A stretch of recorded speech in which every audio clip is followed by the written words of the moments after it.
Today's episode is brought to you by ZipRecruiter.com. Your company is only as good as the people you hire. When you're short-staffed, there's no time to deal with all the different job sites until now. Thanks to ZipRecruiter.com, you can post to 100-plus job sites with one click and have the best chance of finding that perfect candidate. Try ZipRecruiter for free at ZipRecruiter.com/BS. And the BS podcast is also brought to you by HBO because they were nice enough to give me my own television show that launches next spring. Thank you, HBO. Are you excited about the Canelo Cotto fight? I am. On November 7th, there's a brand new Canelo Cotto 24/7, my favorite series, that premieres on HBO immediately following a boxing doubleheader headlined by Timothy Bradley fighting Brandon Rios. Check it out, HBO, November 7th. Yeah. Chris Ryan's not going to like this. He's East Coast for life. Try to contain yourself. Can you picture us rolling? I'm sorry. I'm tired of Big and Smalls. I know, it's like my Mob Deep listener card got pulled. There's just now. Yeah. Well, you're going to have to deal with it. You're in the Bill Simmons podcast. You're listening to Tupac. This is exciting. We have an old friend who's joining us today. Yeah. One of your closest friends on the earth. Yeah. Your former podcast partner. Yeah. Eventually your podcast partner again. Yes. Andy Greenwald. Andy Greenwald! Hey guys! Woo! What's going on, man? Listen, now here was my goal in life. You guys, we like to talk about the television show Mad Men, which recently ended. Sure.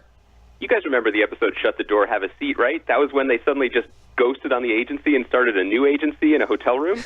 Yeah, I remember. All I wanted was not to be Paul Kinsey. I just didn't want to be Paul Kinsey. I wanted to make it to season 4 or season 5, and I feel honored. I'm excited to be here with you guys.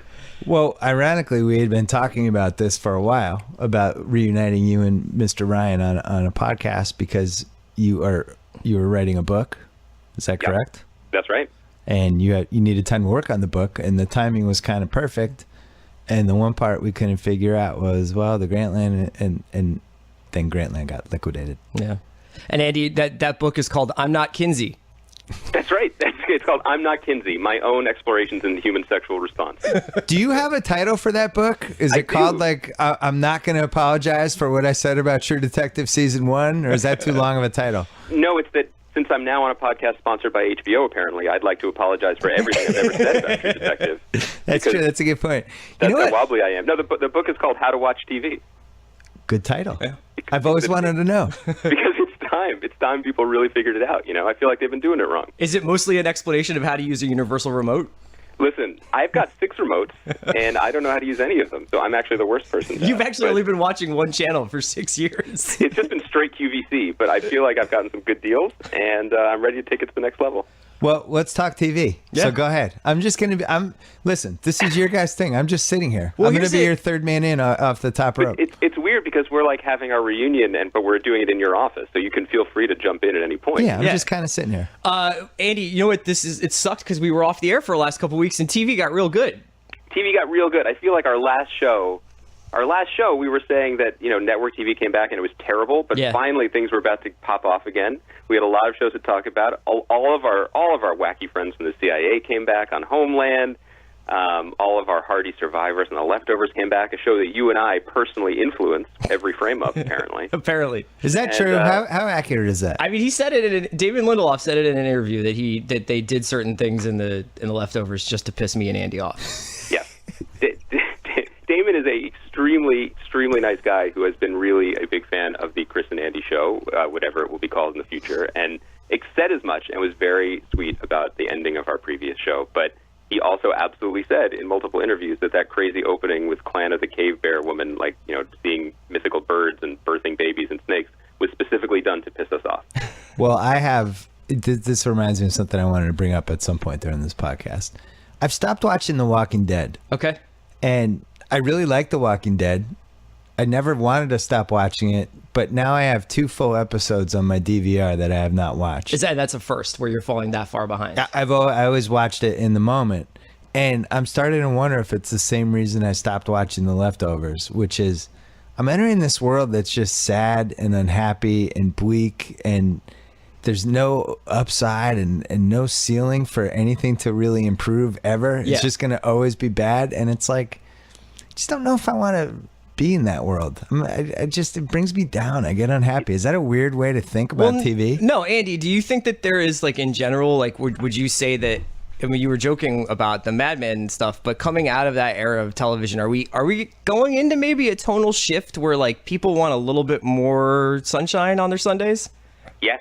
I mean, yeah, I think so. I know I do. I just feel like it's always been sort of a weird fit for those shows to be on Sunday night. And I feel like our old friend David Jacoby always described the ideal way to experience The Walking Dead, which was at the end of a long day of imbibing, treating yourself right, watching football, and then you could sort of sink into it as like a sort of a crazy adrenaline shot at the end of the day.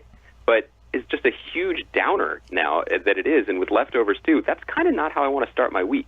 I agree with you. I feel like I'm surprised that the ratings for Fargo season 2 aren't even better, because the thing about Fargo is that it's actually kind of fun, and I miss watching TV that's fun. I feel like that's kind of the next big place for TV to go, especially these big dramas, because they can't get any darker. So, not after these two shows. Do you foresee a world in which, like, these Sunday night prestige dramas, though, can drama be fun on Sunday night? Can these sort of... Well, yeah, I mean, you guys can jump in on this too, but we joked about Mad Men. We obviously all love The Sopranos, and we all remember what a laugh fest The Wire was. But seriously, like those other ones, Sopranos and Mad Men were serious dramas, and serious stuff happened. But they were both extremely funny half the time, and they also were kind of escapist. Even no one, like the people who made those shows, like definitely David Chase with The Sopranos and definitely Matt Weiner with Mad Men, did not want you to walk away from those shows being like, oh, it'd be so fun to whack people and or drink that much. But sometimes at the end of a long week or weekend, maybe you kind of think it might be. We forgot about the hilarious Ray Donovan. I'm glad it took us 35 seconds to get to Bill Simmons' cavalcade of Showtime shows that only he is still watching. No, I don't watch Ray Donovan, and Homeland is just kind of on as I'm going through emails. But I think Homeland's found its level, though. This is exactly where I want Homeland to be. I don't want Homeland like it's second screen television. Like, I can look at Twitter while I'm watching Homeland, and I can zone out if there's a subplot on Homeland that I'm not interested in. So it's a Lakers game. No, but it's intellectual. It's like a little bit more intellectually stimulating 24. Also, this year they really hit pay dirt with it's almost entirely comprised of like trending topics. It's like Syria, Snowden. All the things that it's about this year are exactly what's in the New York Times every day. And it's just been a lot smarter about how it's used its characters. Like, it built. So now I have to watch. Thing where it's pretty good. Everyone is getting double crossed, and everyone's kind of on the run and a little bit under the gun. And it's a lot more entertaining than it has been in the last few years. They've got good guest stars, but I also just kind of, and I feel like a lot of people are like this, just kind of had to make peace with its faults. If I get upset when I'm watching it, it's easy to do that. Like when you realize they're filming in Germany and all the German characters speak English to each other with heavy accents. Like, we can deal with subtitles now. We can do that. But at the same time, it's entertaining and engaging in a way that it hasn't been before. So it's just... I just want them to be more on top, like more on trend. Like, I want them to be even more current. I want Carrie to buy a Volkswagen Jetta and just be like, oh no, I'm poisoning the earth. Like, these emissions are all wrong. I should have bought the Q7. Here's my other thing about Homeland is that I feel like it's kind of the test case for the potential downsides of where we are with serialized drama TV, which is this show, this season, where they're in Berlin and there's information out there and leaks and the Russians are coming, would be so good if it wasn't also dragging the heavy corpse of the last 4 seasons behind it. You know what I mean? Like, every so often the show sort of does a feint towards, quality dramas serialize the characters over many years. So Carrie still has a kid, which no one cares if she has a kid, or this thing where Quinn is in love with Carrie. No one cares if they're in love. It doesn't matter. Let's just have them, like, investigate stuff and shoot guns. I have 2 additional thoughts. One is that I think coming to peace with the faults of something is important. And I remember coming to that point with Peter King's Monday Morning Quarterback column in like 2004, where it's like, you know what? There's stuff in here I like, and I'm just going to overlook the other stuff. Phil, are you saying there are 10 things in there that you like? And maybe maybe, yeah. Would you say that could you list them by like alphabetical letters, maybe? Yeah. Well, but I think with TV shows, it's important. It's like certain shows aren't going to be a home run. Yeah. They might be a single or a double. With that said, I think Carrie should have died in a bathtub 2 years ago. I think she should have overdosed on painkillers and just been dead, and I think it's a better show. And then the show is about who? It doesn't matter. I thought you were going to suggest that her baby, instead of almost being drowned by Carrie, would suddenly like rise up from the water like a gorgon and drown her. Well, no, serious question. Carrie dies Carrie kills herself 2 years ago. Yeah. Rachel McAdams comes in as the new kind of tough, like she's basically playing the True Detective season 2 character. Yeah. In Carrie's job. Is that a better show? Like, yes, of course Yep. it's a better show. There's no question. It has too much baggage. And even this year, one of Chris's all-time favorite fantasy actresses, Miranda Otto, is on the show. And The horse lady of Rohan she's from the Lord of the Rings, my man. And she's a really good actress, and she's playing a really interesting part. And I kind of want to just see what's up with her more. You know, the Carrie stuff seems almost tangential to it at this point. It's not she's always it's this thing that happens with, you know, everything from old network procedurals all the way up to Bill Your Favorite Ray Donovan. It's like it's ultimately going to be about the same person with the same flaws. And we've talked about this before, and I think we've maybe even talked about it with Bill, where it's, you know, everything, especially in the movies, and then now you're seeing a lot of television shows doing this with older shows, but this idea of like rebooting franchises. Yeah. If you're going to keep a show like Homeland on for this many years, like, what's the problem with just rebooting Homeland? What's the problem with, like, whether you jump time, go back in time, tell the story from a completely different perspective, or just use the same basic premise? Like, it's not out of the question that people are going to start doing that soon. No, and I think it's probably more likely than not that it'll happen with a show that the people are talking about. Obviously, X-Files is coming back, Twin Peaks is coming back, but a much more recently killed show will probably be rebooted more quickly than we imagine. But the reason with Homeland specifically is, for as much as people like us have complained about it, the ratings have been really steady and really good. Mm-hmm. It's still Showtime's prestige show. I mean, that's the one that gets nominated for Emmys. Claire Danes gets nominated. Mandy Patinkin gets nominated. And whatever they are doing is working just fine for them. It's just not really always working fine for us. You know, I love this topic because I think sometimes people make the mistake of not realizing that characters have too much baggage. And we talked about this before, but Entourage is the same way. Like, they should have gotten rid of everybody and kept Jeremy Piven and just started over with a new Entourage, like after season 5.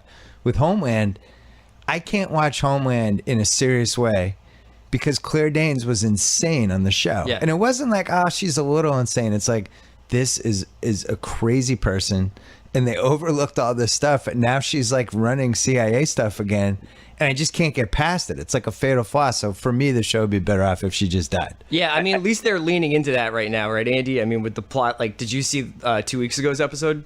Yes. Yeah, I mean, so spoiler alert if anybody isn't up to date on, but she's working for this like German philanthropist. She's his head of security.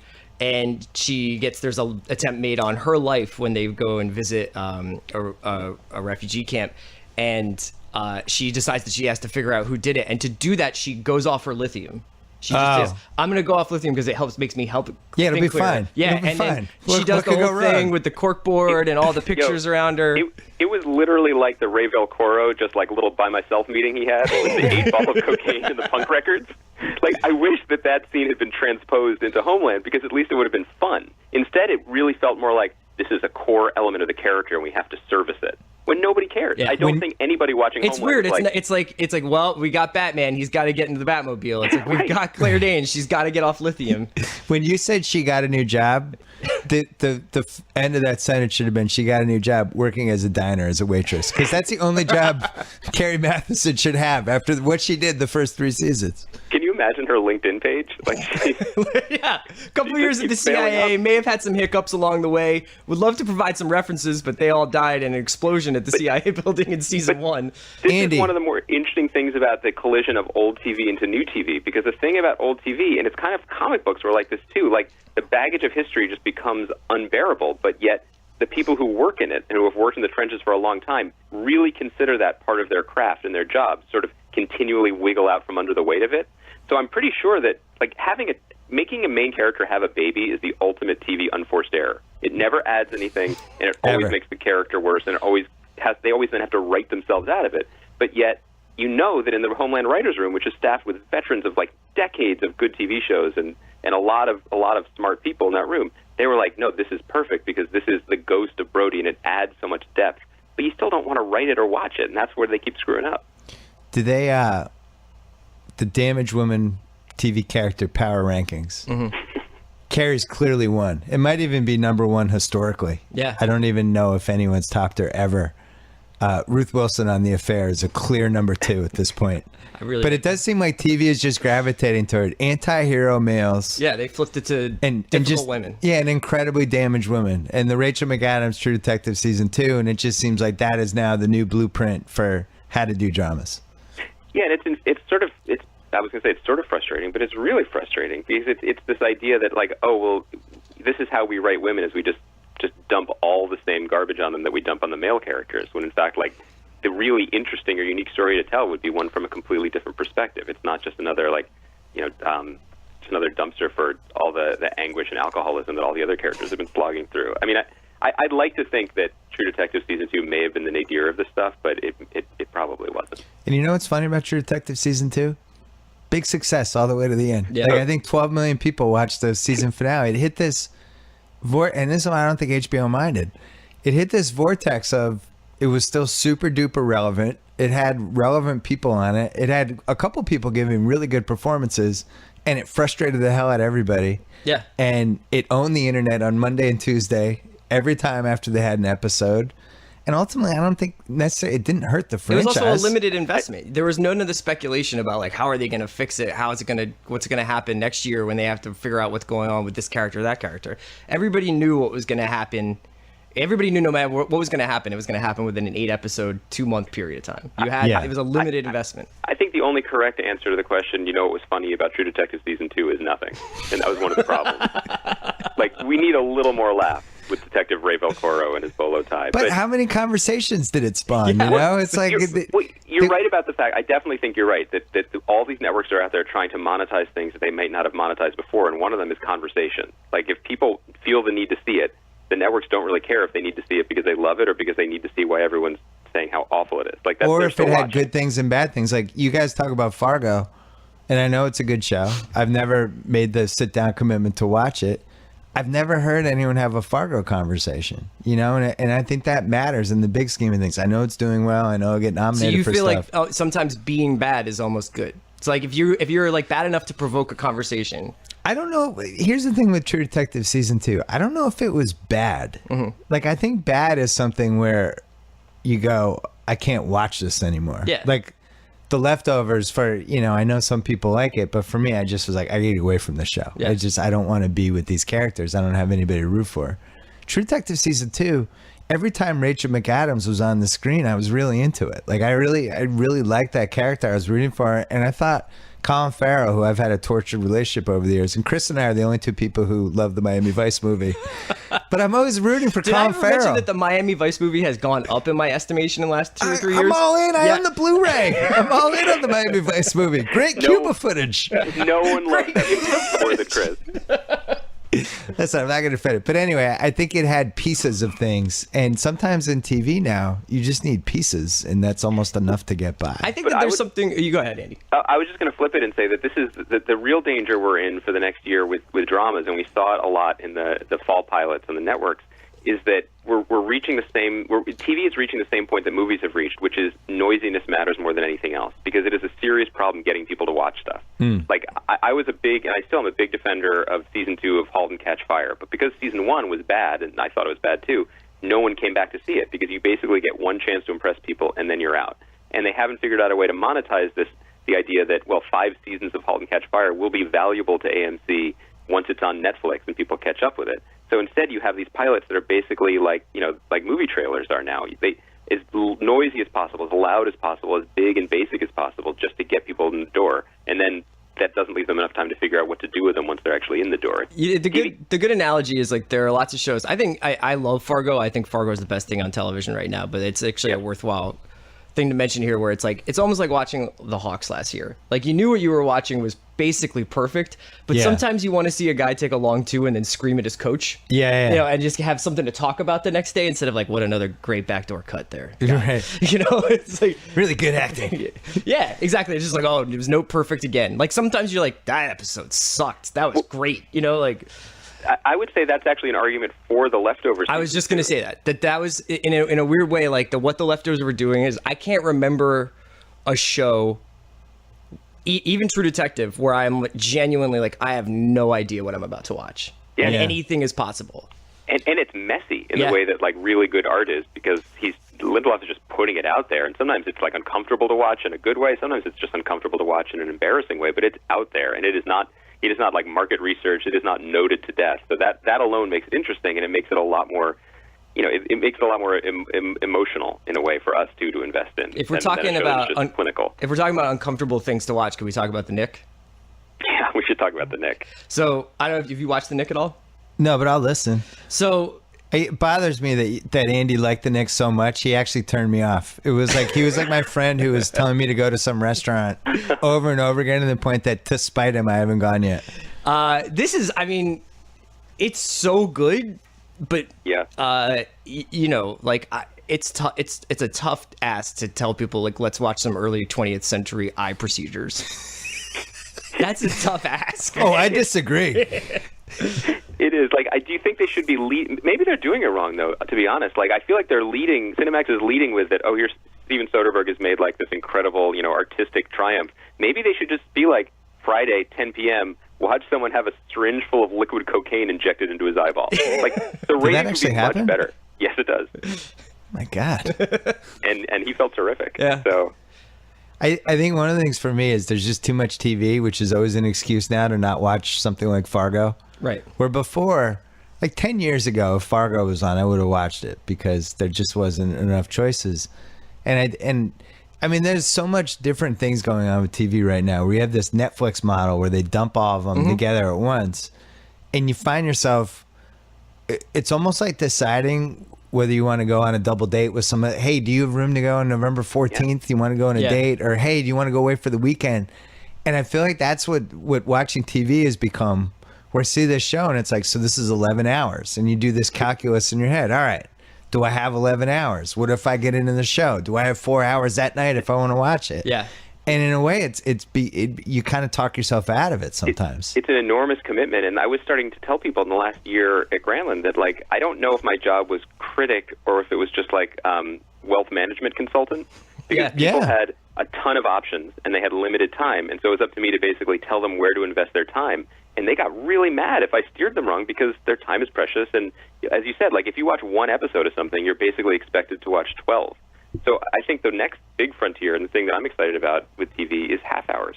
Like, half hours are getting really creative, really interesting, and they just feel so much lighter. Yeah. You know? Well, it's interesting, Andy, ever since, like, we took this break that we had, I don't feel the pressure necessarily to know every single thing that's happened on every show the morning after it's happened, or you mean like the way you were worried about the Americans in the bridge. Yeah, those were primary concerns of mine for the last couple of years, and now it's like almost weird. I kind of rediscovered the binge watch. Like, I watched all of this season of Homeland in a day and a half. Nice. And it was just, like, really fun. And you realize you forget some of these shows are actually constructed to trigger that. Like, it's almost like back to when you used to watch 24. But this season of Homeland is very good binge watch. And it's kind of fun to, like, go back and experience different ways of viewing television. Because for a while there, I think that because of Mad Men, because of these shows that were like, well, you got to be able to talk about it on Monday morning, it almost felt a little bit like homework. Right. Yeah, I was watching that show, the new Amazon show, Steve Buscemi's The Bookie. Yeah. Yeah, it's a great one. This is the one that Bryan Cranston's producing. I was trying to rope You don't one think of I you guys listened in to your that. podcast? I was waiting for that. This is my new thing now, is to make up fake shows to people and see if they bite. Like, no, I've heard good things about that. And it's not actually a show. Did you hear me just panic? Like, my entire body clench up from 3,000 miles away? You're like, Steve Buscemi, huh? Like, did you hear me frantically Googling Steppenwolf and Bookie and Buscemi in the background? The other problem I think these shows have, like, we watched the first show of Red Oaks. Okay. Which is Right. on Amazon. Is this also a joke? No, this is a real show. It's This is David Gordon Green. Yeah, and it's basically set this in is the the camp 80s. one. It's like Caddyshack crossed with 80 different 80s things Okay. you've seen in your life. And it was pretty good. But did I want to go in for another 10 hours? No. I watched 1 hour and I was done. And I think that happens a lot too. You're seeing more sampling than ever. Did you Yeah, watch Man in the High Castle? No. That's the one that's based off the Philip K. Dick story about what if... Is it based off Philip K. Dick? Yeah, it's what if the Axis powers had won World War II, so it's an occupied America. Yeah, it's America occupied by Germany and Japan. The pilot was beautiful, and the whole series is coming, I guess, very soon. I think this month. Andy, but can the Luther model work going forward? Because you talk about, like, wealth management, time management, all that stuff, where you just have 4 episodes, and it's almost like watching a really good 4-hour movie, and then it's gone for a year, and you have 1 or 2 characters you get attached to, and maybe that's where stuff's going a little bit.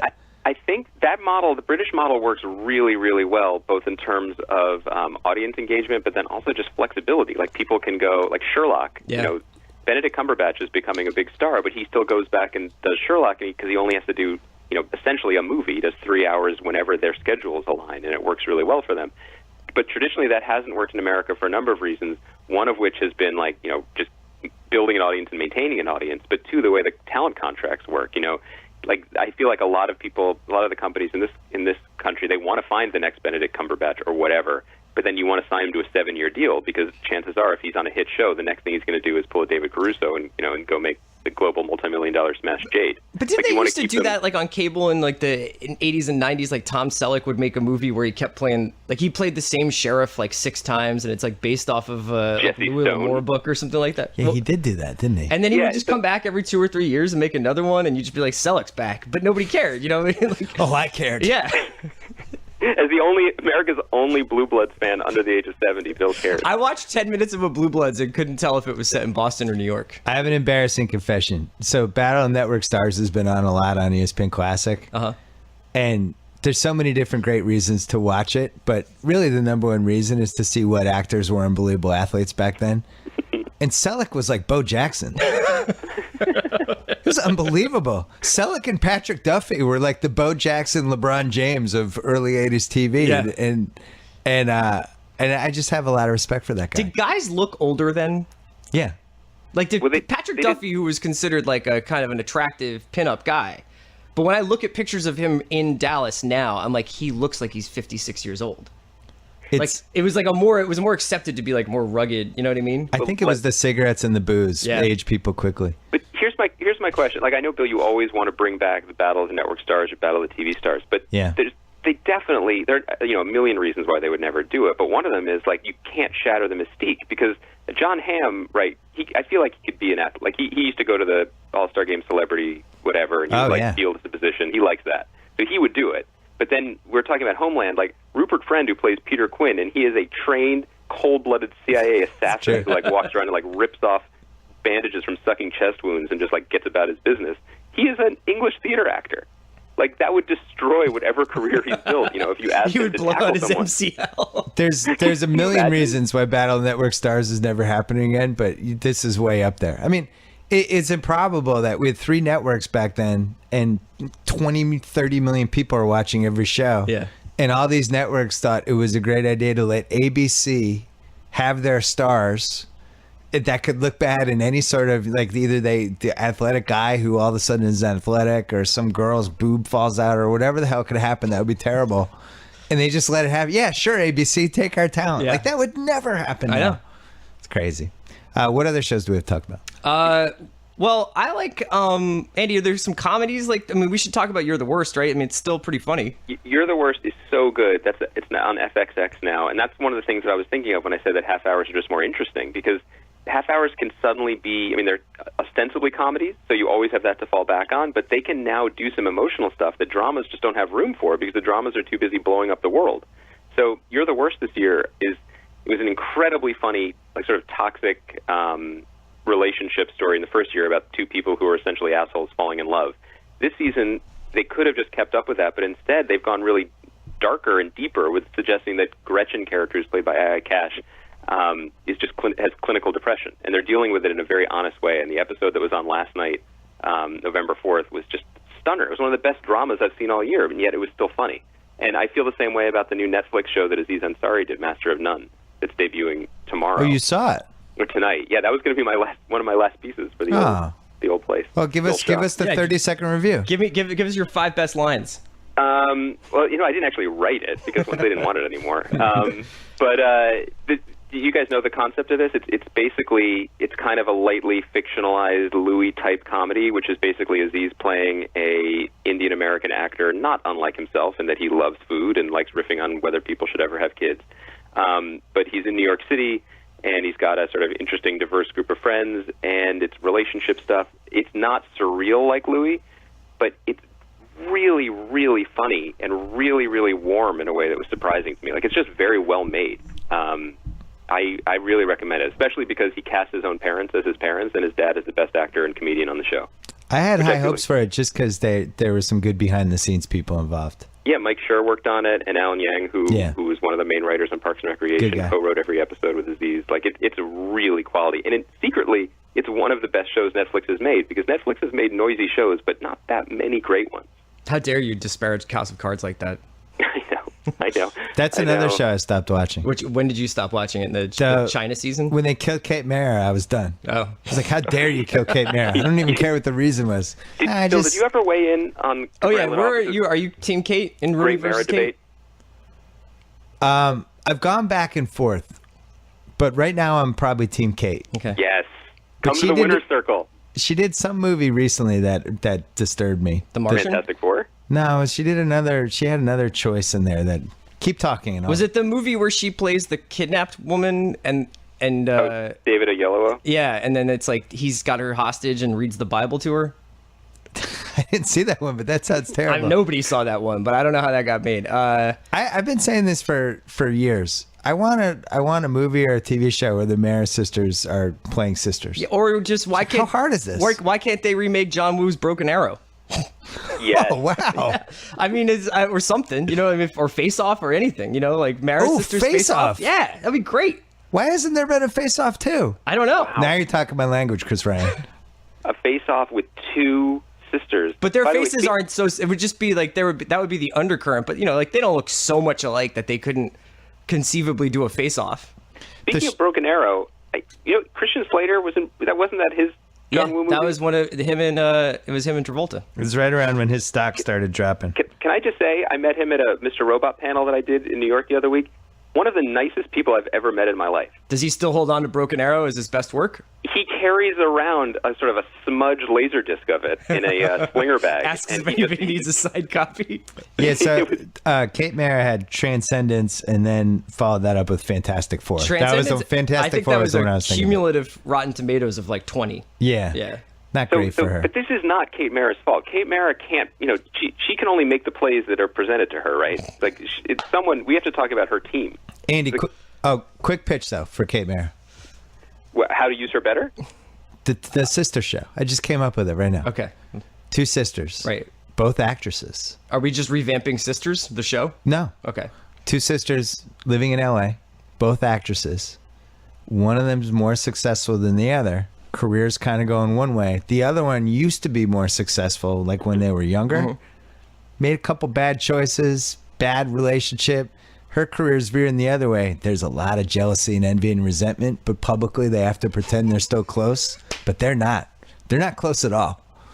In fact, one of them's undermining the other one, and she's sleeping with the girl's boyfriend, and the girl doesn't know, and you got all that stuff going. Okay. You're not in on that first one? Can I just say that are you pitching a show or are you describing reality? I came up with it right now. So I pitched it. Do you do this the Luther model where it ends with a murder, or are we going to have this for like 7 years? No, this is like it's a 4-year model. And no, it's like Black Swan, the series. It's like, it's dark jealousy. It's got a little hint of Black Swan, a tiny bit of Sisters. So a little bit of Seal Award, a little bit of Natalie Portman. Yeah, and just a whiff of Danny Collins. Just a whiff. That is a spicy aroma. I saw Danny Collins on an airplane, and I've seen 2 great airplane movies in a row: San Andreas and Danny Collins. San Andreas is a tremendous airplane movie. One of the best airplane movies that has ever happened. I had no idea Alexandria Daddario was in it, and that she was playing Carla Gugino's daughter. Yeah. And I really almost needed to take a walk around the plane. I was so fired up after. But yeah, and Danny Collins is the other airplane Danny movie? Collins was excellent. Yeah. Hey, who knew? Nobody. I never got the memo. Pacino was back. he's back, but all the movies he's made, nobody's seen. He hasn't done like a big time movie in a while. Oh, I know he's back, but I didn't know Pacino was back. Yeah. Pacino De Niro is reignited. But only De Niro's taking his shirt off with Zac Efron, right? Yeah. Oh my God. So that's.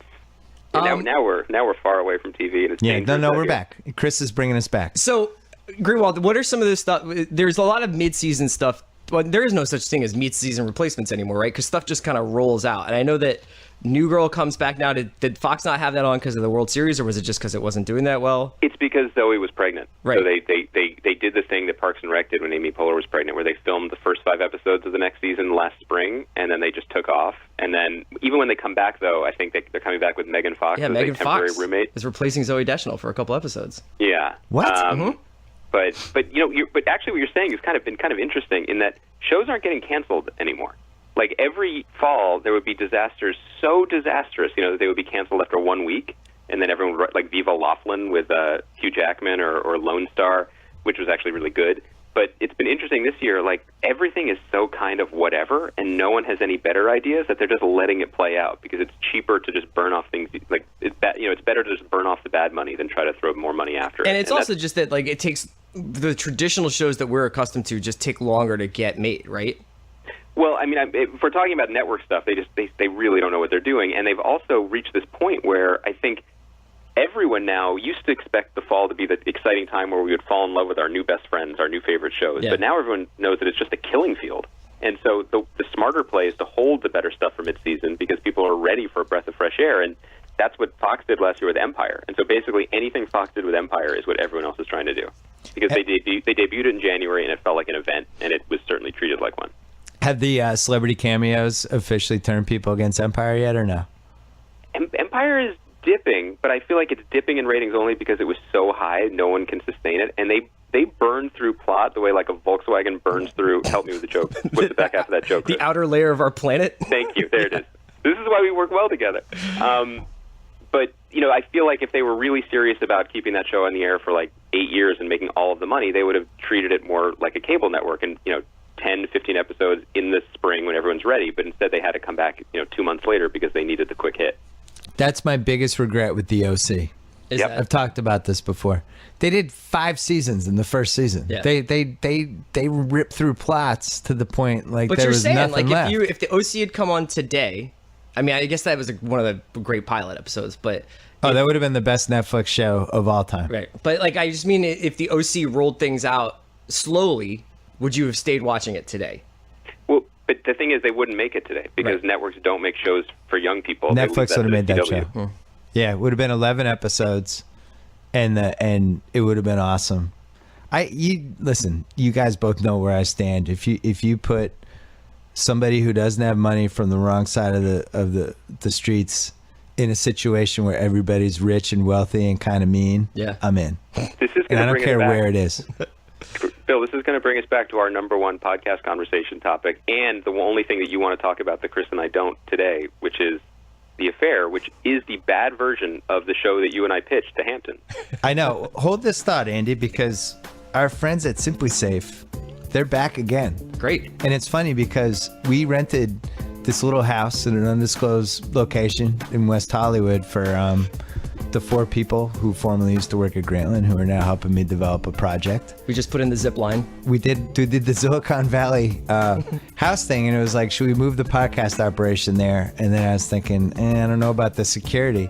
I mean, Simply Safe, thousands of people who want home security systems get ripped off every day. They write huge checks. They sign long-term commitments contracts with no way out. Well, Simply Safe has no contracts. You'll get 24/7 protection for just $14.99 per month, less than half of what most companies charge. Maybe we should do Simply Protect Safe. your podcast studio with Simply Safe. Should we just protect our little short-term house? I'm sold. Just based on that read, I'm sold. Visit simplysafebill.com and get an exclusive offer for 10%. That's SIMPLI safebill.com. Not hard to forget. It's easier. It sticks I with you. actually think we should do this. I'm with you. I love that I like house. centralizing operations anyway. That way, I think Juliet would feel safer. yeah. I could record a lot more experimental podcasts if I thought I could go to the studio whenever I wanted, Don't even get me started. Let's talk about The Affair. Thank you, Simply Safe. I just want to ask, though, has Chris asked to divide the temporary house into rooms named after Bourne Legacy rooms? Like, is one room the crisis This is the suite? Treadstone room. Like, All right, The Affair. First of all, I didn't appreciate your comments, but go ahead. No, I'm just saying, like, the show that we pitched, like, The Hamptons is the new version of the OC, and it would have been terrific. Yeah. And instead, we have, first of all, horse farms on TV don't work. It didn't work on The Walking Dead. It doesn't work on The Affair. Great point. So, and frankly, if anyone's ever been to the Hamptons, I've yet to see the horse farms there. You see a lot of things up there, but horse farms are not among them. Look, I feel like we need you to defend it, because that show, I don't know who's still in on that show other than like some C-suite executives at Showtime. God, I'll tell you who's in on that show. Me? Yeah. I have not watched a single moment of this show since the pilot. And the way Bill describes it in his, recaps when he's like, oh, did you guys see The Affair on Sunday? It sounds like the most depraved peep show with the way you describe what's going on in it. It got a little NC-17 last weekend. All right, I'll defend it. I love Ruth Wilson. Okay. I think she's a great and interesting actress, and I feel the same way about her that I felt with McAdams and True Detective. But I think Ruth Wilson is going to be like a real star. I think she's just really interesting. Every time she's on screen, you don't look away. I like how they construct it, where it's different. The first part is one narrative, and the second part is a different narrative, and it's kind of a microcosm of how people remember things the way they want to remember them, but not how they actually were. So it's always fun to kind of compare. I like being in the Hamptons. I like shows where there's some mystery that hasn't been. I mean, that's why people Desperate Housewives for 100 years for that reason. And it's just an easy watch. So that's my defense. Now pick it apart. Did you see the season 2 posters where it's Ruth Wilson, but Pacey is growing in her hair? Yeah, I can't defend those. I'm in on Pacey too. He defended Grantland after it went down. I mean, how can you not love Pacey? All these actors are really good, and they're exactly the actors who I would watch in almost anything. I agree with you about Ruth Wilson. You know how everyone on the line right now feels about McNulty. Should he be playing a nebbishy Brooklyn writer? As a nebbishy Brooklyn writer, I say no, but thank you for the flattery. Yeah. Maura Tierney, one of the great under-respected actors, certainly TV actors, of the last 10, 15 years. She's always good in everything. But they just probably shouldn't have had that affair. It really seemed like it screwed things up for a lot of them. It just seemed like it was a mistake. I'm with you on McNulty. And as much as I love the guy and I like the actor, it was the wrong guy to cast. It actually would have been better with like a Josh Hamilton what is type the deal of with casting agents just being like, was there no American actor who could have done that job? His accent comes and goes. Yeah, same thing with Rupert Friend. Like, he's really good on Homeland, but we couldn't have found one guy who was like looked sketchy enough to be an assassin. He's nobody had seen a Brooklyn coffee shop. Yeah. I was watching The Departed last night and trying to decide whose accent was worse, Vera Farmiga or Jack Nicholson. Yeah. And at one point, Vera Farmiga, who's trying to pretend she's got a Boston accent, she's saying "cod," then she says "behavior." I'm like, that's the easiest word if you're going to fake your Boston accent. I don't know about your behavior. She says behavior. It's like, that is a bad accent. How's Nicholson's apocalypse. accent? I can't it's remember. an apocalypse. It's Doesn't an he apocalypse. just turn it off for episodes? And then he goes New York, and then it's like he's from Queens for part of the movie. Yeah. I don't know what he's doing there. But this is how Chris and I felt when we watched the first season of House of Cards, which, remember Corey Stoll's character is representing Philadelphia. the more southerly parts of South Fishtown outside of Philadelphia, and everyone talks like they're from Brooklyn Heights. It's what is the Philly accent? It's like the Baltimore accent. It's like this, basically you say that you're going to go get a glass of water. Yeah, Johan, we're going to go up on the roof and get a glass of water. You want to go get a water later? Go get some water to the ponies and watch the Eagles. Yeah. Sam Bradford's terrible this season, hun. The Boston accent is 89% attitude.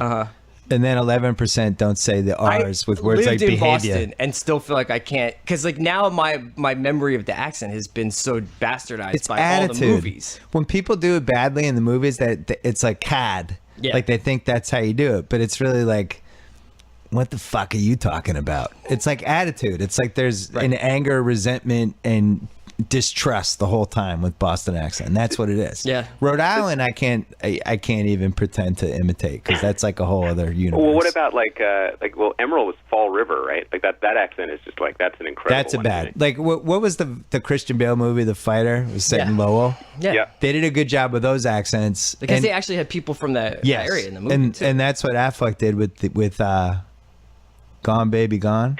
And representing our home team, Silver Linings Playbook had some Philly accents. There was some stuff like that in the town too. Ham went crazy in the town. Ham.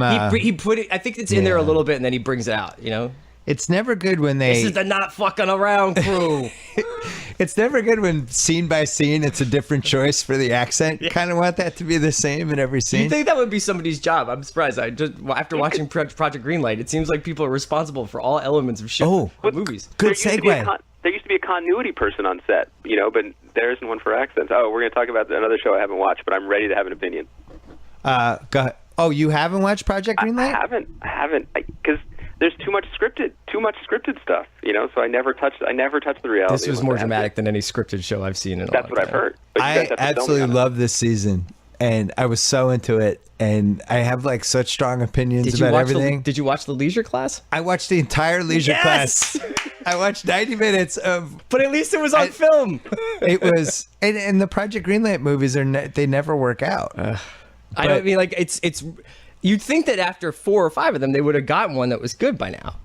But the thing is, I enjoyed watching it. Even though the movie didn't work, I still because I had the framework of, here's the scene when the guy here's gets the mad in the basement. Yeah, here's the house, and here's the car crash that didn't work. Yeah. And it was riveting. I loved the it. car crash scene in Project Greenlight in the documentary was one of my favorite scenes I've seen in a long time. Anyone who watched Everyone who watched the series has to watch the movie. You just have to. There's no way to watch the series and then not watch the movie. It's hilarious. Sorry, Andy, you missed out. That's okay. I'm just listening. I'm just taking it all in. No, it was. I mean, they really lucked out because the director they picked. They'll never pick a better director. It was just like a guy who was actually hostile towards almost every element of what they were doing. He didn't like the script. It was amazing. Probably felt stupid being on the show. He hated the fact that anybody was telling him what to do, much less like guys like Len Amato and all these people. He wasn't appreciative at all. And was basically at the end of it like, I did the best I could with this piece of shit. Right. Which was his script. Yeah. Can I spin it back to you guys? Yeah. Like, what currently existing TV show would you like to have a 24/7 or a Project Greenlight about the making of? Oh. The Affair. I got 2 ideas, but I want to know. I'll take my answer off. I would much rather watch a making of The Affair than the actual affair. Yeah, that's another good one. I've heard some stuff. I would like to hear that. I would like to watch that too. I've also heard some stuff.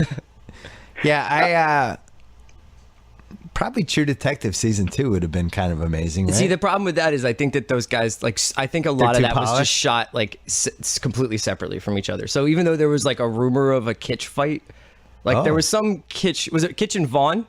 Oh. There was a rumor of some discord, but Really? but everything I've heard about that was that that Pizzolatto, who made the show, and the big stars that he attracted and that he clearly flattered and star whispered to get them to do this stuff, they were just kind of in a bubble with it. And I think that they were all super into what he was making and bought in. So everything I've heard was that it was relatively fine. It was just secretive. There will be a big defense of it 2 years from now. It'll be like a second look at True Revisiting Detective season 2. the genius, yeah. Better than we thought. I think that, Chris, I know and our listeners know that I don't really have the bandwidth to watch The Good Wife, but everything I've heard about Juliana Margulies, the Margulies Archie Punjabi beef Archie is great. Punjabi thing, like that is truly fascinating. So now it's watching. like, so they did their last scene together. It was CGI. Split screen. And now every episode that I watch of Good Wife, I'm like, is this CGI? Is Baranski really there?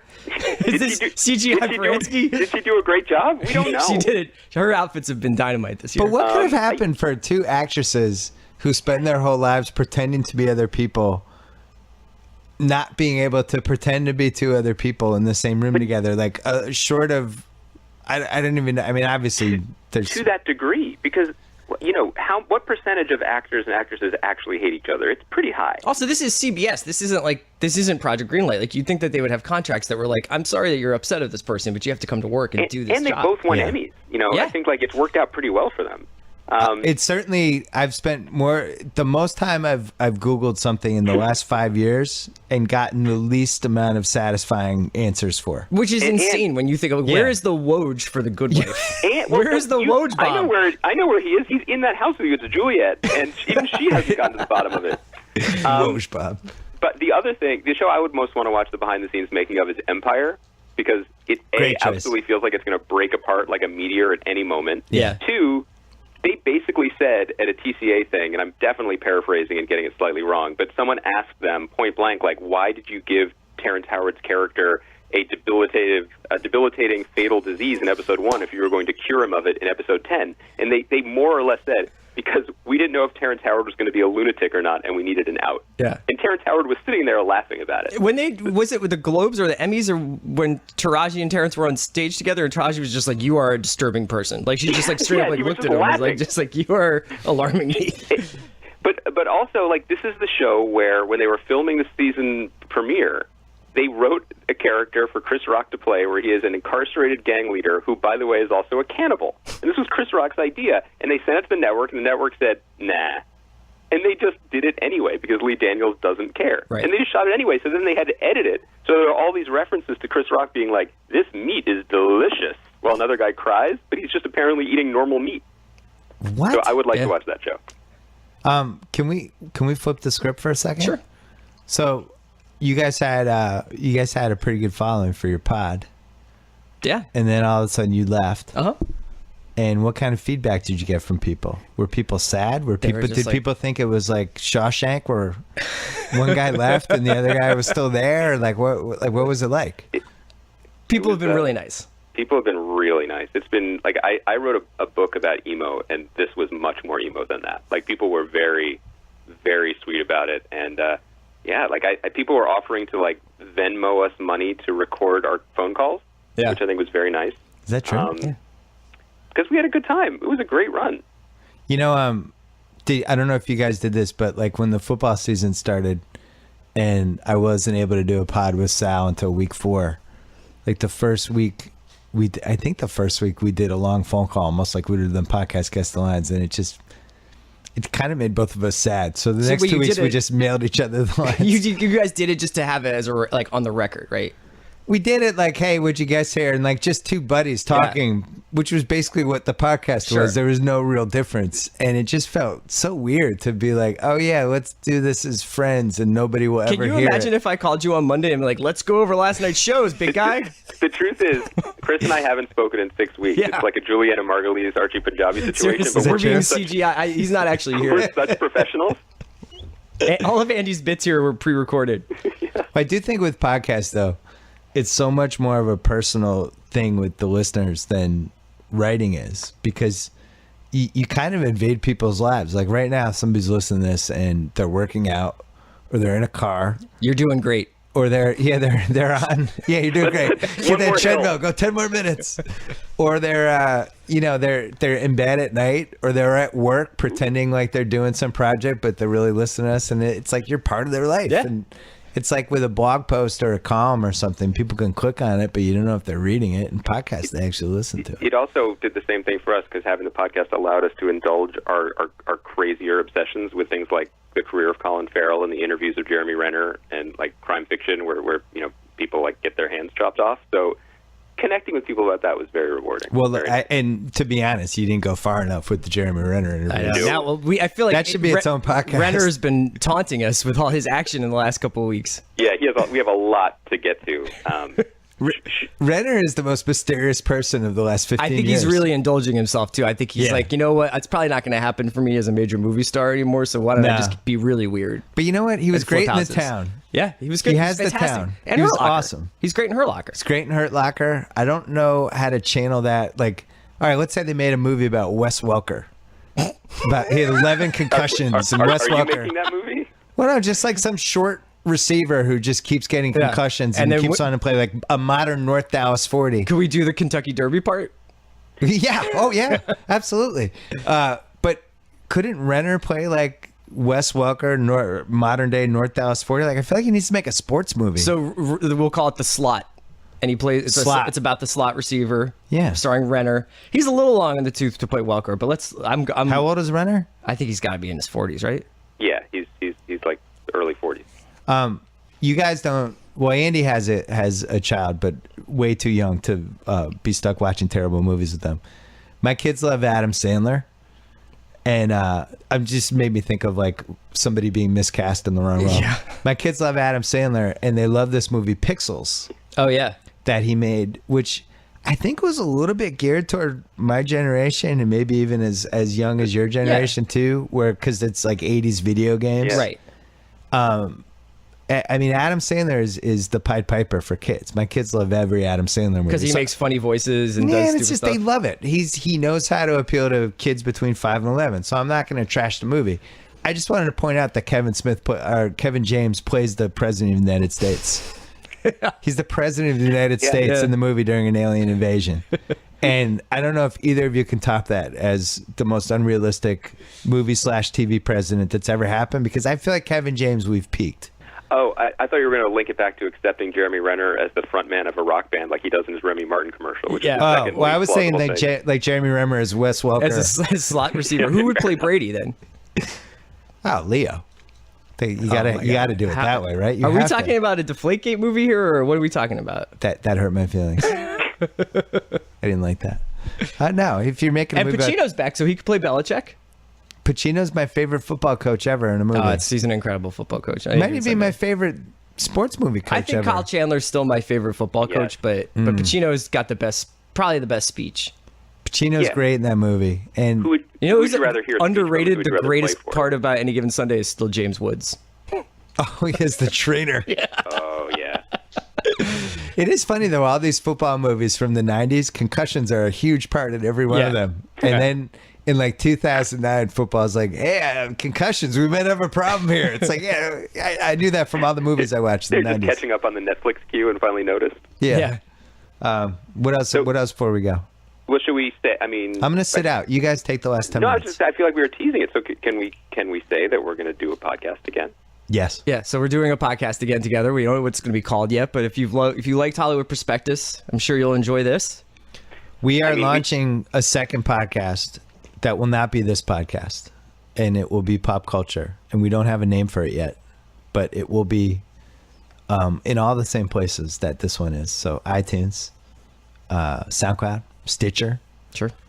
whatever else we come up with, and we'll have a name and we'll promote it. You'll know it's out there, but it's going to happen. You guys are reunited, so you guys will be at least twice a week, right? I mean, that's the plan, right? Yeah. We're really, really excited. This is the best.